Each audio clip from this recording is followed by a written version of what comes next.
Hi everyone, my name is Paige Wolfe and my project focused on preventing shaken baby syndrome or abusive head trauma in infants. Shaken baby syndrome, also referred to as abusive head trauma in infants, can result in devastating brain injuries or even the death of an infant. SBS or AHT is frequently connected to excessive crying in infancy and frustrated caregivers resorting to shaking the infant to stop the crying. The great news is that with the right tools and education, SBS or AHT is 100% preventable. In order to prevent SBS or AHT, it is first important to understand why it occurs and in which populations it occurs.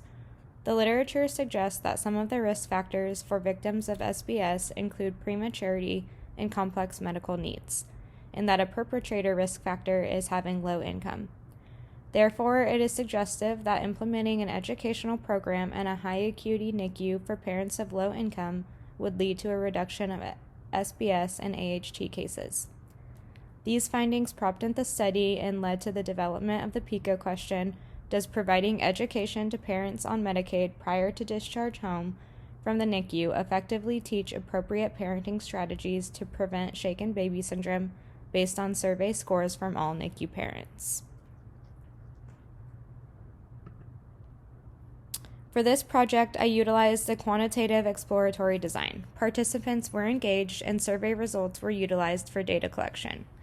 Pre- and post-intervention data was collected over a 4-week period. The period of purple crying video was utilized as the project's intervention, and with permission from the authors, the researcher used the shaken baby syndrome awareness assessment for data collection. One of the most popular current SBS AHT prevention programs available since 2007 is known as the Period of Purple Crying. It is an evidence-based educational program developed for caregivers with infants that focuses on teaching the normalcies of infant development and excessive crying for SBS or AHT prevention. Here's a short video that discusses what the Period of Purple Crying is, and then we'll watch an excerpt from the actual Period of Purple Crying video to understand a little bit more about what the participants in the study actually watched. So here is that first video that we'll watch. This one just explains kind of what the Period of Purple Crying actually is. Hey, do you ever walk into a room and completely forget why you're there? Yeah, totally. Okay. Well, I'm often asked, what is the period of purple crying? And it's understandable that people should ask. It's an interesting phrase. And what it captures is this remarkable behavioral activity of infants in the first few weeks and months of life. And we call it the period of purple crying because it starts at about 2 weeks, gets worse for a number of weeks, and then gets better at about 3 or 4 months of age. And that's very important for parents to know. What the word purple refers to are the 6 characteristics of this crying behavior that really can be frustrating or even anger-provoking in caregivers.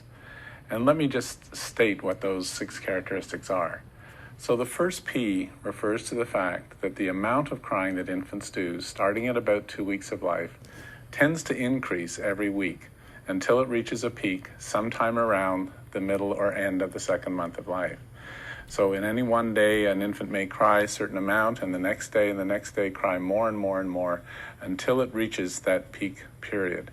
And for some infants, that peak will occur at 3 weeks of age. For some, it will occur at 8 weeks of age.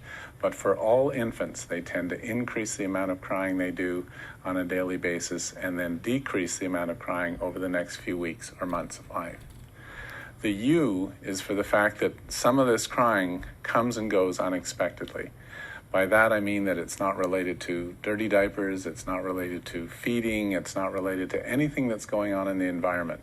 The baby just starts spontaneously, cries for a long period of time, and then stops, no matter what the mother or the father or the caregiver does.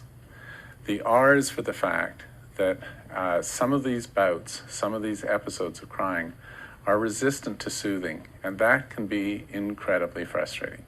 No matter what the parents do, the crying doesn't stop, the baby continues to cry, sometimes for 20, 30, 40 minutes or even a couple of hours, and that can be very frustrating, of course, as well.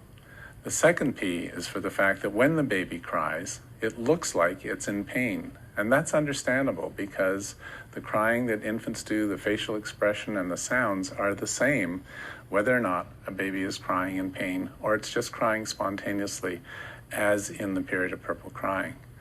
The L is for the fact that some of these bouts are very long-lasting. It's the longest crying bouts that infants will ever have, usually averaging on about 35 minutes or 40 minutes per bout, and that's longer than ever occurs again. Some of them, of course, are as much as 2 to 3 hours, which is even more frustrating. And the E refers to the fact to remind parents that this tends to occur in the late afternoon and evening hours. Even though it can happen at any time of day or night, it's more likely to happen in the late afternoon and evening.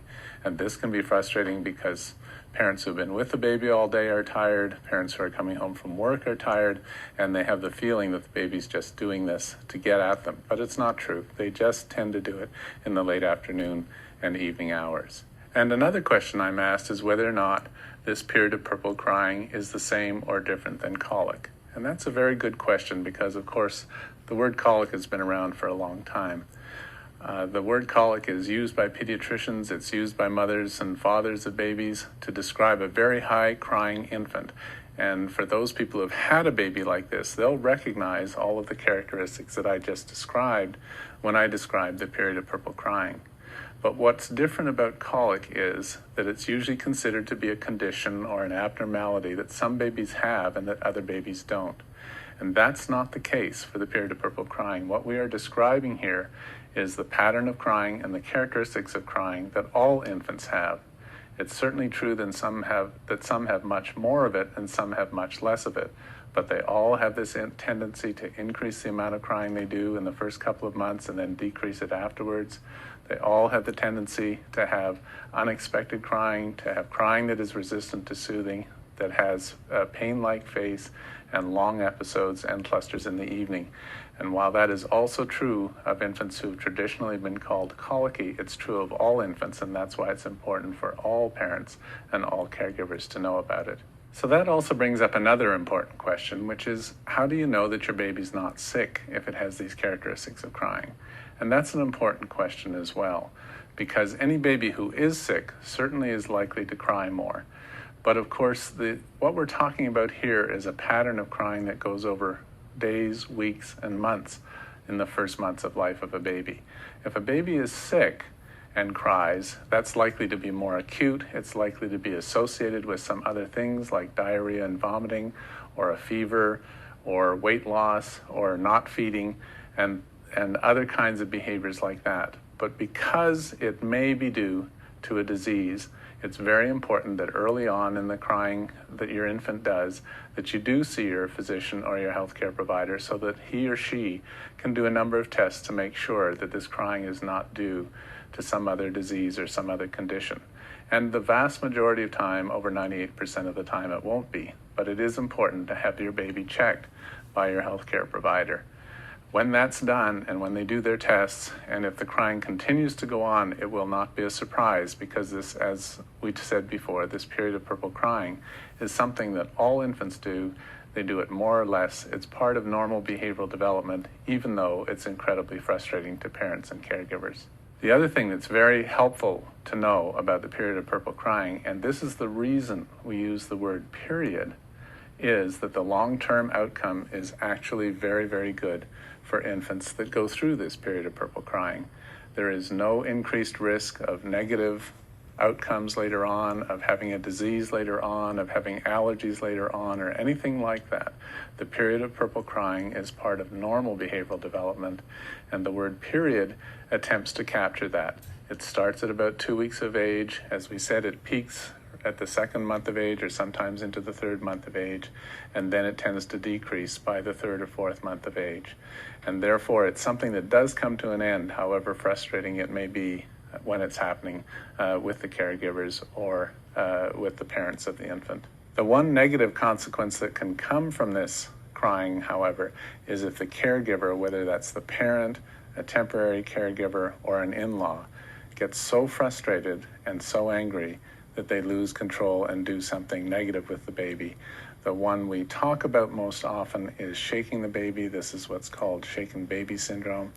And if parents take the baby and when the baby's crying and they hold it in front of them and they shake the infant back and forth, and the infant can suffer what we call shaken baby syndrome. And this is a very, very severe form of abuse. It's very dangerous for the baby. The baby can have significant brain damage, it can have blindness, and it can have cerebral palsy and all kinds of other negative consequences that are not good for the infant. And this can be prevented by just understanding that this early infant crying pattern is not something that's directed against the parent. It's not because the baby's a bad baby. It's not because the caregivers are doing something wrong. It's because it's a normal part of infant development. It's very frustrating, of course, if you're the only one with the infant and taking care of the infant, but it is important not to lose control, not to be frustrated by it, and not to get angry, and never, of course, shake the infant. Much better to put the infant down in a quiet place, walk away, gain control of yourself, and then come back and check on the infant in 5 or 10 minutes after you feel better. It's also important for parents who are going to leave their baby with a temporary caregiver that temporary caregiver understand the period of purple crying too, because that inconsolable crying bout may come when that temporary caregiver is there, and they need to know not to shake the infant, that it's okay, that it's not their fault, that they can call you and let you know that the baby's crying so that you can come back home and help them with it, but not to lose their temper and not to lose their control. Okay, so next we'll watch a video, just like a little bit of a clip from the actual video that participants in the study watched.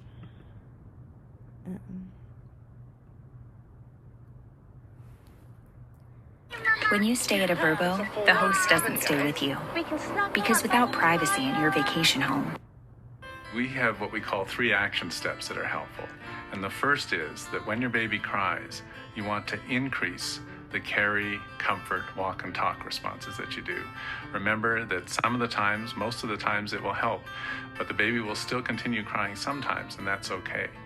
The second thing is, if the crying continues and it's very, very frustrating for you, it's okay to walk away. Put your baby down in a quiet place, make sure it's safe, and walk away from the baby and gather yourself together again. And the third thing, very important, never ever shake or hurt your baby.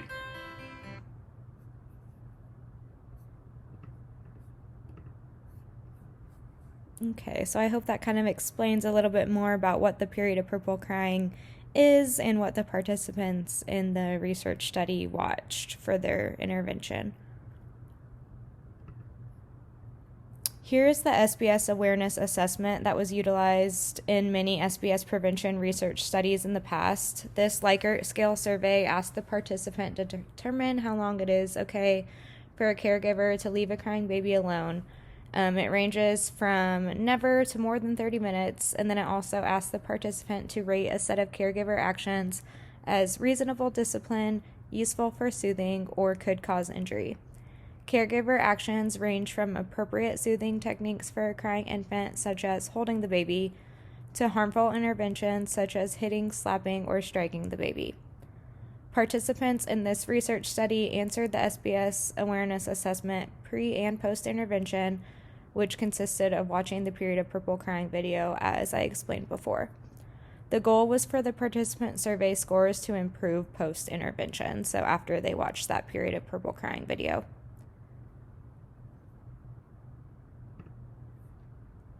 Here is a graph that displays all of the participants' scores before and after watching the video. As you can see, the post-intervention scores in red averaged higher than the pre-intervention survey scores. These results were to be expected after reviewing the literature and seeing that similar studies had improved outcomes when educating caregivers on SBS prevention strategies. However, I will say that I was surprised to see that there was such a large difference in scores pre- and post-intervention.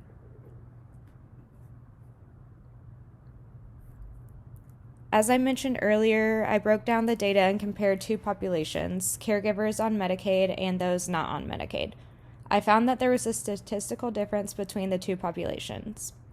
A paired t-test revealed that participants who were not on Medicaid were more informed on safe and effective strategies to soothe a crying infant than the participants who were on Medicaid, as evidenced by statistically significant higher scores pre- and post-intervention.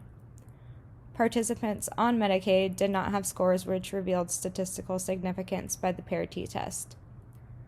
There was a statistical difference between the pre-survey and the post-survey scores after the SBS prevention education for all caregivers.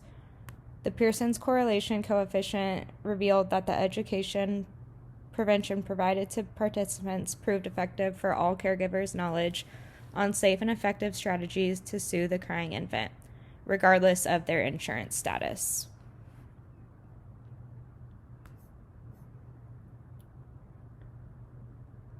So these are comparing the two populations. As you can see, the non-Medicaid caregivers scores, the average is about 8.5. So that was lower than the average of the Medicaid caregiver scores, which was about 10.